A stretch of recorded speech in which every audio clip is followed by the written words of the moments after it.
संगठन का नाम, स्थापना वर्ष, मुख्यालय। राष्ट्रीय कैडेट कोर एनसीसी की स्थापना 1948 ईस्वी में हुई थी और इसका मुख्यालय नई दिल्ली में है। दूसरा, प्रादेशिक सेना, इसकी स्थापना 1949 ईस्वी में हुई थी, इसका भी मुख्यालय नई दिल्ली में है। इंटेलिजेंस ब्यूरो, इसकी स्थापना 1920 ईस्वी में हुई, हेडक्वार्टर नई दिल्ली। केंद्रीय रिजर्व पुलिस बल, इसकी स्थापना 1939 ईस्वी में हुई, इसका मुख्यालय नई Delhi.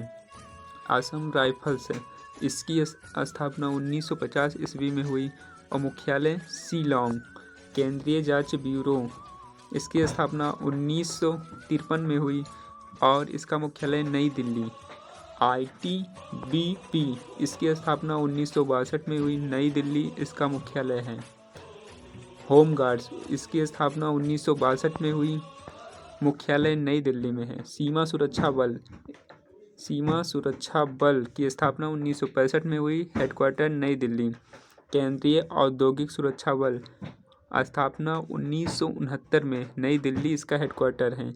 National crime records bureau की स्थापना 1986 में हुई, नई दिल्ली, इसका मुख्यालय है।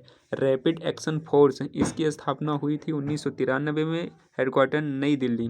तटरक्षा बल 1978 में स्थापना हुई, हेडक्वार्टर इसका भी नई दिल्ली है। राष्ट्रीय सुरक्षा गार्ड, इसकी स्थापना 1984 ईस्वी में हुई, हेडक्वार्टर नई दिल्ली।